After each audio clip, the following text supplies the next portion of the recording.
जय हिंद। Welcome back to your channel R S J education 91। हम लोग अभी मॉडर्न हिस्ट्री के बैच को पढ़ रहे हैं। मॉडर्न हिस्ट्री में हम लोगों ने एक चैप्टर को कवर कर लिया है जिसका नाम भारत में यूरोपियों का आगमन है। अब हम लोग सेकेंड चैप्टर को देख रहे हैं जो कि मुगलों के पतन से है। मुगलों के पतन से भी हम लोगों ने 3 वीडियो को देख लिया है, अर्थात हम लोगों ने 3 क्लास को कर लिया है, जिसमें कि हम लोगों ने बहादुर शाह, जहांदार शाह, फर्रुख सियर, रफ़ी-उद-दरजाद, रफ़ी-उद-दौला और मोहम्मद शाह तक को देख लिया है। आज हम लोग मोहम्मद शाह के आगे देखेंगे कि मोहम्मद शाह के आगे क्या मुगल का स्थिति होता है। इससे पहले जो लोग भी नहीं देखे हैं इसके पहले वाले वीडियो, वो लोग देख ले, तभी आपको ये वीडियो समझ में आएगा। ठीक है, तो चलिए हम लोग स्टार्ट करते हैं अपने क्लास को। और जो लोग चैनल पे नए हैं उनसे हम्बली रिक्वेस्ट है कि आप लोग चैनल को सब्सक्राइब कर लें ताकि आपको ऐसे ही बेहतरीन वीडियो मिल सके, और चैनल को लाइक भी कर दें। तो चलिए स्टार्ट करते हैं हमारा अहमद शाह से। तो ये अहमद शाह कौन था? ये अहमद शाह जो है मोहम्मद शाह का बेटा था।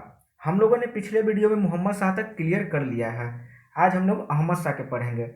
तो थोड़ा सा मोहम्मद शाह के बारे में जान लेते हैं कि मोहम्मद शाह के शासनकाल में नादिर शाह का आक्रमण हुआ था।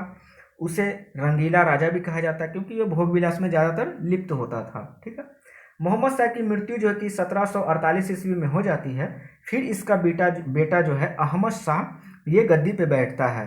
और मोहम्मद शाह के शासनकाल तक में जो है कि मुगल काल की जो स्थिति लगभग ख़त्म ही हो गई थी। कहने का अर्थ ये कि अर्थव्यवस्था पूरी तरह से चौपट हो गई थी, क्योंकि हमने देखा कि नादिर शाह जो आक्रमण किया था तो यहाँ से जो है कि बहुत सारे गहने जेवरात, हीरा, यहाँ तक कि कोहिनूर हीरा, तख्ते तौत, ये सब बहुत सारे पैसा बहुत बहुत मात्रा में जो है कि लूट के वो ईरान लेते चला गया था। कौन? नादिर शाह। नादिर शाह को ईरान का नेपोलियन भी कहा जाता है, ये मैंने आपको बता दिया था। तो इस तरीक़ा से हम लोगों ने देखते चले आ रहे हैं कि कहीं ना कहीं मुगल काल का अब अर्थव्यवस्था, मुगल काल का जो शासन भी है वो उनके हक में नहीं रह पा रहा है। क्योंकि हम लोगों ने देखा कि मोहम्मद शाह को भी किसने बनाया था? तो हिंदुस्तानी गुट के नेता जो थे आपके सैयद बंधु, उन्होंने ही मोहम्मद शाह को शासन पे बैठाया था। तो कहीं ना कहीं औरंगजेब के बाद हम लोग देखते आ रहे हैं कि मुगल काल के जो वंशज हैं वो एक कठपुतली बन के रह जा रहे हैं, चाहे तो वो अंग्रेज के हों और चाहे तो किसी नेता के हों, किंग मेकर के हों। ठीक है, चलिए अहमद शाह के देखते हैं। तो अहमद शाह के समय क्या हुआ था कि इसके समय जो है कि 5 बार अहमद शाह अब्दाली ने आक्रमण किया था। ये अहमद शाह अब्दाली कौन है दोस्तों? तो थोड़ा सा आप लोग जान लीजिए। ये अहमद शाह अब्दाली जो है ये भी ईरान का ही है। ठीक है, ये ईरान का ही सेना नायक है। जब नादिर शाह की मृत्यु हो जाती है, नादिर शाह की मृत्यु हो जाती है क्योंकि वो भी फारस ईरान का ही था। तो नादिर शाह की मृत्यु के बाद ये अहमद शाह अब्दाली जो है शासन पे बैठता है। और नादिर शाह ने जैसे लूटपाट किया था तो ये अहमद शाह अब्दाली भी सोचता है कि यहाँ पे आकर लूटपाट करते हैं, मतलब लड़ाई झगड़ा करते हैं। तो ये आकर टोटल 5 बार आक्रमण किया है। किसके शासनकाल में? तो अहमद शाह। आप लोग देखिए यहाँ पे थोड़ा सा मैं आपको एक चीज़ दिखा दे रहा हूँ। ये चीज़ क्या है कि जिस शासक के शासनकाल में किया था आक्रमण उसका नाम था अहमद शाह, और जिसने किया था उसका भी नाम था अहमद शाह अब्दाली। तो आप लोग अहमद शाह दोनों को याद रखिएगा कि अहमद शाह के शासनकाल में अहमद शाह अब्दाली ने 5 बार आक्रमण किया था। ठीक है, अब इसमें क्या हुआ था इसके शासनकाल में कि मुगल की अर्थव्यवस्था बहुत ही चौपट हो गई थी। हम लोगों ने पिछले वीडियो में देखा कि नादिर शाह के आक्रमण से मोहम्मद शाह के शासनकाल में भी अर्थव्यवस्था पूरी तरह से चौपट हो गई, और इसके बेटे तक आते आते इतनी चौपट हो गई कि इनको जो है कि राजमहल तक के बर्तन को बेचकर जो है कि सैनिक को वेतन देना पड़ता था। मतलब इतना इसका बद से बदतर मुगल काल का हो गया था। ठीक है, तो ये भी एक कारण था, मुगलों का अर्थव्यवस्था भी उनकी चौपट होती जा रही थी। ठीक है, फिर इस तरह से जो है कि इनकी भी मृत्यु वगैरह हो जाती है। फिर आते हैं आपके आलमगीर द्वितीय। ठीक है, कौन आते हैं? तो आलमगीर द्वितीय। आलमगीर द्वितीय जो है कि ये अपने वजीर जो है गाजी उद्दीन की कृपा से है कि गद्दी पे बैठते हैं, और ये भी गाजी उद्दीन के कठपुतली होते हैं। जैसा कि मैंने आपको मुगल जब से स्टार्ट हुआ तो मैंने बताते ही चल रहा हूँ कि सिर्फ जो है कि पहला जो मुगल शासक बना था किसका, उत्तर भारत का मैं बता रहा हूँ, बहादुर शाह प्रथम। वही केवल जो है कि अपने से लड़ झगड़ के जो है कि उत्तराधिकारी के युद्ध में बन जाता। बाकी उसके बाद जो भी शासक आते हैं, चाहे तो आप जहांदार शाह ले ले, चाहे तो फारूक सियर ले ले, रफ़ीउद्दर्जाद, रफ़ीउद्दौला, चाहे तो मोहम्मद शाह, चाहे तो आप इन अहमद शाह अब्दाली को ले ली, ये सब सारे जो है कि कहीं ना कहीं किसी न किसी से जो है कि वो इनको राजा बनाया जा रहा है, कोई और इनको बना रहा है। ये खुद जो है कि इतने अपने में जो है कि इतने योग्य नहीं है कि ये अपने आप खुद राजा बन सके। ठीक है, तो इनको जो है कि अब देखिए, अब यहाँ पे जो आलमगीर द्वितीय है, इसको इसका वजीर बना रहा है राजा। अब क्या महत्व रह गया है इस राजा का, मतलब ये तो एक कठपुतली हो गई ना, तो ये क्या हो गई, कठपुतली हो गई। फिर गाजीउद्दीन ने जो है कि इसकी हत्या करवा दी। तो हत्या क्यों करवा दी, क्योंकि ये जो है कि आलमगीर जो गद्दी पे तो बैठ गया, लेकिन इसको भी जो है कि शासन वासन में मन नहीं लगता था। लेकिन जो है ये गाजीउद्दीन तो अपना शासन कर ही रहा था, गाजीउद्दीन जो भी कहता था वो आलमगीर को करना पड़ता था। ठीक है ना, तो कहीं ना कहीं ये अपने आप को कमजोर महसूस कर रहा था कि अरे हम तो राजा हैं, मेरे से पूछ के ना गाजीउद्दीन कोई भी काम करेगा, लेकिन यहाँ तो बात उल्ट हो रहा है, उल्टा गाजीउद्दीन से हमको पूछ के ही सारा काम करना पड़ रहा है। तो इसने सोचा, आलमगीर द्वितीय ने सोचा कि हम इसको गाजीउद्दीन को ही रास्ते से हटा देते हैं। ठीक है, जैसा कि इसके वंशज भी ऐसे पहले सोचा करते थे, लेकिन जो गद्दी पे बैठाता है वो जो है कि एक कदम आगे होता है, बैठाने वाले से एक कदम आगे होता है। ठीक है ना, तो गद्दी पे बैठा है गाजीउद्दीन, तो ये समझ गया कि ये हमको रास्ते से अब हटा रहा है। तो इसने क्या किया कि पहले ही जो है कि आलमगीर द्वितीय को रास्ते से हटा दिया, उसकी हत्या करवा दी। ठीक है, अब देखिए इस आलमगीर द्वितीय में आप लोग एक चीज याद रखिएगा कि इसी के समय जो कि 1757 में पलासी का युद्ध हुआ था। कब हुआ था, 1757 में, आपको याद रखना है, पलासी का युद्ध हुआ था, जिसमें कि ईस्ट इंडिया कंपनी की जीत हुई और ब्रिटिश साम्राज्य की नींव पड़ गई। तो आपसे एग्जामिनर क्वेश्चन पूछता है वह कौन सा युद्ध था जिसमें ईस्ट इंडिया कंपनी अर्थात ब्रिटिश साम्राज्य की नींव पड़ी, तो आपको याद रखना है पलासी का युद्ध 1757। और अगर क्वेश्चन ऐसे पूछे कि किस युद्ध ने यह निर्णय कर दिया कि अंग्रेजों का शासन अब भारत पे चलेगा, तो आपको बक्सर का युद्ध 1764 याद रखना है। न्यू पड़ेगा 1757 पलासी के युद्ध में, और जो कि एकदम कंफर्म हो गया कि अब ये तो केवल एक, क्या बोलते हैं कि एक हल्का सा कदम था, अंग्रेज का ये लड़ाई का ये पहला कदम था, लेकिन जो कि अपना पैर जमा लिया कब, 1764 में बक्सर के युद्ध में, ये आपको याद रखना है। लेकिन मैं आपको टॉपिक से डिस टॉपिक नहीं करूंगा, मैं आपको यहीं पे रखूंगा। 1757 में आपको प्लासी का युद्ध याद रखना है। तो किसके शासनकाल में हुआ था, तो आलमगीर के शासनकाल में हुआ था, जिसमें कि ईस्ट इंडिया की जीत हुई थी। ठीक है, चलिए अब इसके बाद जो है कि नया शासक आता है, वो होता है शाहजहां तृतीय। आप लोग शाहजहां मत समझ लीजिएगा, शाहजहां ये तृतीय है। ठीक है, ये जो है कि 10 दिसंबर 1759 से 10 अक्टूबर 1760 तक ही रहता है, कम समय तक रहता है। ठीक है, तो देखिए ये जो है दिल्ली पे राज कैसे करता है, यहाँ पे जो है कि आलमगीर की मृत्यु करवा जाता है कौन, गाजीउद्दीन। ठीक है ना, गाजीउद्दीन थी ना, हाँ, गाजीउद्दीन ने ही इसको आलमगीर को मरवा देता है। तो अब सत्ता पे कौन बैठेगा, तो शाहजहां तृतीय बैठेगा।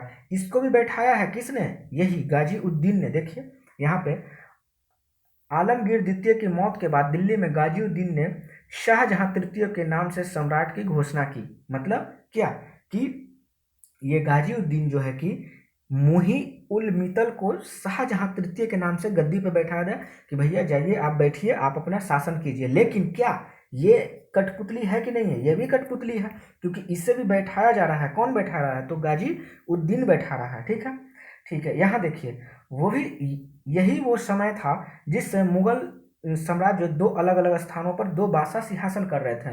तो इस लाइन का कहने का मतलब ये है कि इस समय 1759 में ऐसा पीरियड था कि जिस समय दो मुगल काल जो थे, दो मुगल साम्राज्य जो थे, दो मुगल शासक जो थे, दो अलग अलग जगह पे राज कर रहे थे। तो वो कौन था, एक तो ये दिल्ली में बैठा शाहजहां तृतीय, और दूसरा जो है कि आलमगीर का पुत्र होता है, आलमगीर का पुत्र होता है शाह आलम द्वितीय। वो जो है कि पटना में अपना राजपाट कर रहा था। तो ये वो पीरियड था, ठीक है, आपको ये याद रखना है।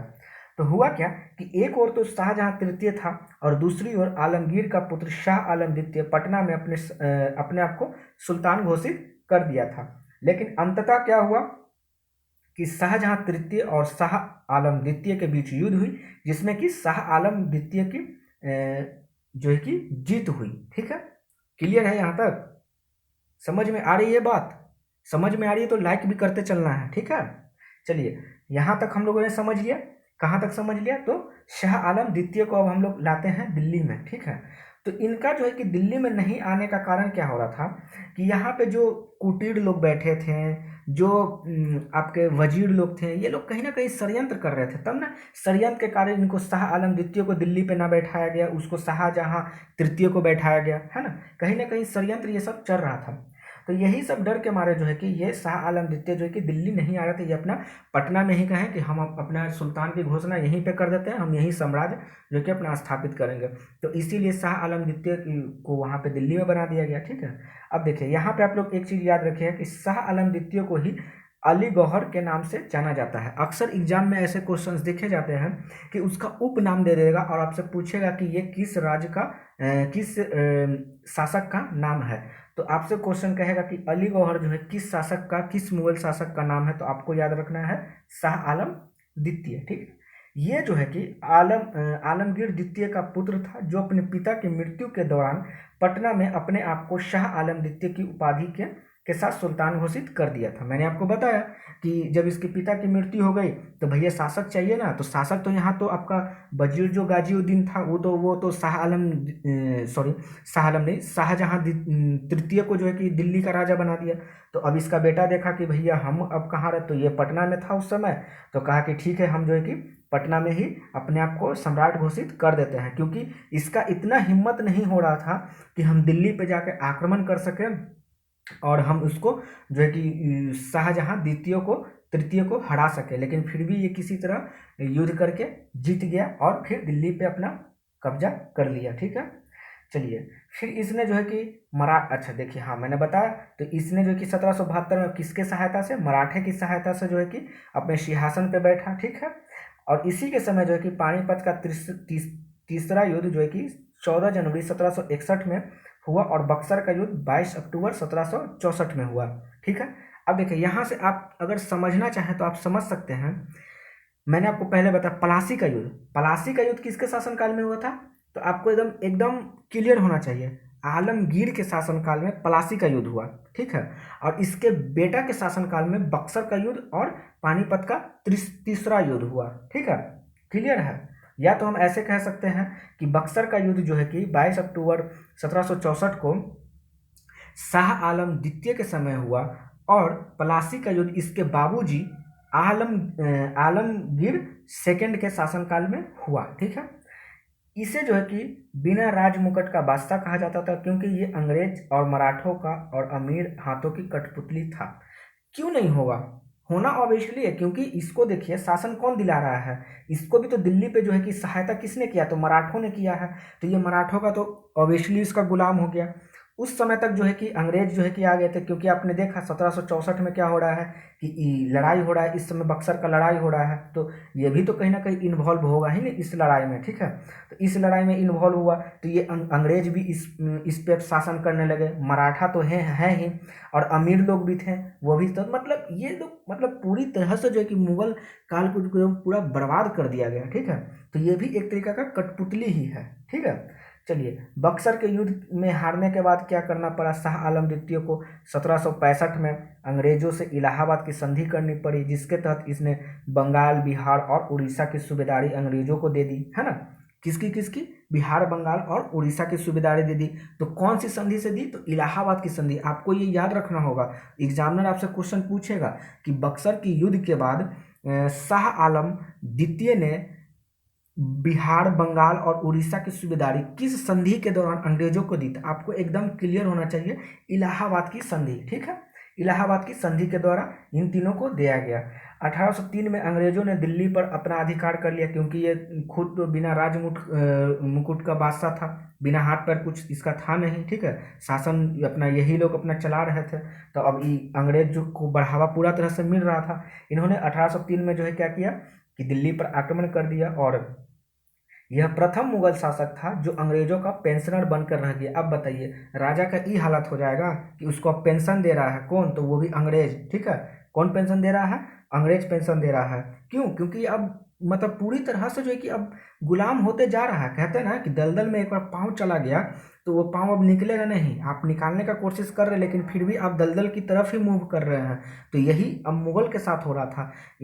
बहादुर शाह जफर के बाद जो भी लोग आ रहे थे वो कहीं ना कहीं दलदल में धंसते ही जा रहे थे, ठीक है। उन पे कोई ना कोई हावी हो रहा था। अब यहाँ पे जो है कि अंग्रेज पूरी तरह से हावी हो गए, और इनको जो है कि शाह आलम द्वितीय को जो है कि अब पेंशनर बनकर अपना काम चलाना पड़ा। मतलब एक पेंशनर का अर्थ क्या होता है कि हम कहीं पे नौकरी करते हैं तो हमको पेंशन मिलता है। तो जस्ट लाइक ये राजा तो था, लेकिन ये राजा कोई काम का नहीं था, बस एक पोस्ट हो गया था राजा का, ठीक है। और ये पेंशनर बन के काम कर रहा था, ठीक है। चलिए, यहाँ पे क्या है, 1788 ईस्वी में गुलाम कादिर खान ने इसे अंधा कर दिया और कारागार में डाल दिया, ठीक है। गुलाम कादिर खान एक हुए, वो क्या किए कि इसको शाह आलम द्वितीय को जो है कि अंधा करके कारागार में डाल दिए। लेकिन मराठों से जो है कि इनका दोस्ती था शाह आलम का। तो इन्होंने जो है कि मराठों ने क्या किया कि गुलाम कादिर को जो है कि फांसी दे दिया और शाह आलम द्वितीय को रिहा कर दिया। लेकिन फिर 1806 ईस्वी में इसकी मृत्यु हो जाती है, ठीक है। चलिए, नेक्स्ट हम लोग देख लेते हैं अकबर अकबर शाह द्वितीय। अकबर शाह द्वितीय, अभी आप अकबर मत समझ लीजिएगा, ये अकबर शाह द्वितीय है, ठीक है। ये शाह आलम द्वितीय का पुत्र होता है, ठीक है। और ये जो है कि बादशाह बनने वाला प्रथम मुगल शासक होता है, ठीक है। मतलब अंग्रेजों के संरक्षण में हम लोगों ने पिछले वीडियो में देखा, कहीं ना कहीं कोई किंग मेकर होता था, कोई अमीर जो होते थे वो जो है कि इनको राजनेता बनाते थे, मुगल शासक बनाते। लेकिन अब जो है कि शाह आलम सेकेंड को पेंशनर बना दिया, और ये इसका बेटा जो है अकबर शाह जो है कि ये पहला शासक हुआ जो कि आपका अंग्रेजों के संरक्षण में जो है कि क्या बना, तो मुगल शासक बना अंग्रेजों के संरक्षण में, ठीक है। ये तो ध्यान रखेंगे, अंग्रेजों के संरक्षण में अंग्रेजों के संरक्षण में मुगल काल का वो कौन सा शासक था जो अपने पद को संभाला, तो आपको याद रखना है अकबर शाह द्वितीय, ठीक। 1832 ईस्वी में मुगलों के टकसाल को बंद कर दिया गया और अंग्रेजी सिक्के को प्रचलित में प्रारंभ कर दिया। अब देखिए, अब यहाँ पे पूरा तरह से अंग्रेज हावी हो रहे हैं। एकदम पता चल रहा है कि अब मुगल का जो है कि सिक्का नहीं चलेगा मार्केट में। अब किसका चलेगा, तो भैया अंग्रेज का चलेगा। और आपको मैंने पिछले वीडियो में बताया था फर्रुख सियर के बारे में, जो हमारा पहला चैप्टर था, ठीक है। पहला चैप्टर में मैंने बताया था कि फर्रुख सियर ने 3 फरमान जारी किया था। 3 फरमान में उसमें तीसरा फरमान उसका क्या था कि हमको 10,000 रुपया दे दो भैया, और हम पूरी तरह से तुमको जो है कि बंगाल छोड़ देंगे। 3,000 में आपका सूरत छोड़ देंगे, मतलब बंदरगाह। सूरत छोड़ देंगे का मतलब क्या, बंदरगाह, क्योंकि बंदरगाह से ही बिजनेस होता है ना, वो छोड़ देंगे। फिर आपको जो है कि एक और फरमान क्या जारी किया कि जो सिक्का जो है कि मुंबई में चल रहा था अंग्रेजों का, उसको पूरा भारत में लागू कर दिया। लेकिन अब यहाँ क्या हो रहा है कि वहाँ तो क्या हुआ था कि वो अपना सिक्का भी जारी कर रखा था अंग्रेज, लेकिन यहाँ पे क्या हो रहा है कि मुगल का सिक्का ही बंद कर दिया गया है और अंग्रेज का सिक्का जो है कि अब प्रचलन में लाया गया है, ठीक है। तो किसके शासनकाल में, तो आपको याद रखना है अकबर द्वितीय, अकबर शाह द्वितीय के शासनकाल में। 1833 में अपनी पेंशन के मामले को सुलझाने के लिए दूत के रूप में इसने राजा राम मोहन को इंग्लैंड भेजा था, ठीक है। आपको याद रखना है, क्वेश्चन एग्जामिनर पूछता है कि अकबर शाह द्वितीय ने अपने पेंशन के मसले को सुलझाने के लिए किसे भेजा था, तो राजा राम द्वितीय को भेजा, राजा राम को भेजा था, ठीक है। राजा राम मोहन राय को भेजा था, ठीक है। और ये जो है कि समुद्र के रास्ते इंग्लैंड गए थे, ठीक है। और राजा राम मोहन राय को राजा की उपाधि भी इसने अकबर द्वितीय ने ही दी थी। अकबर द्वितीय के बाद हमारा आ जाता है बहादुर शाह द्वितीय, जो कि अकबर द्वितीय का पुत्र होता है, और ये अंतिम मुगल बादशाह होता है। क्योंकि हम लोगों ने देखा 1837 से 1857, और 1857 के बाद तो फिर आज़ादी की क्रांति अपने जोर शोर से होने लगती है। तो यहीं तक जो है कि मुगल काल का रहता है, ठीक है। बहादुर शाह जफर के नाम से जाना जाता है, क्योंकि ये शायरी जो है कि जफर के नाम से जो है कि ये शायरी वगैरह लिखता था, इसीलिए इसको बहादुर शाह जफर भी बोला जाता था।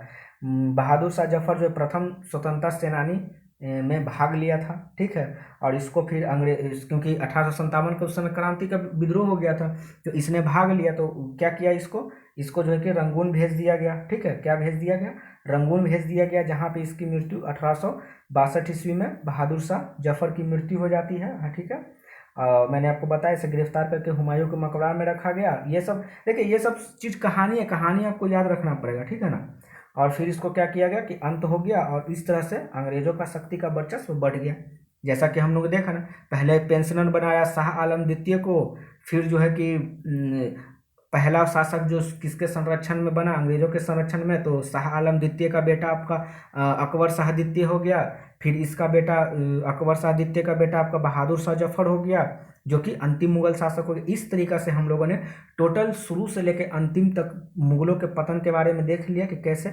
नेक्स्ट वाले वीडियो में हम लोग पढ़ेंगे मुगल काल के पतन का कारण, कि उसका क्या कारण था, ठीक है। वैसे तो मोटा मोटी कारण हम लोग समझ ही रहे थे, लेकिन इसको थोड़ा डिटेल से हम लोग नेक्स्ट क्लास में देखेंगे, ठीक है। चलिए, और सेशन अच्छा लगा तो लाइक कर दीजिए और इस वीडियो को शेयर कीजिए, ताकि और भी लोगों को इसका लाभ मिल सके, ठीक है। चलिए, मिलते हैं हम लोग नेक्स्ट क्लास में। तब तक के लिए अपना ख्याल रखिए, अपने परिवार का ख्याल रखिए। धन्यवाद। जय हिंद।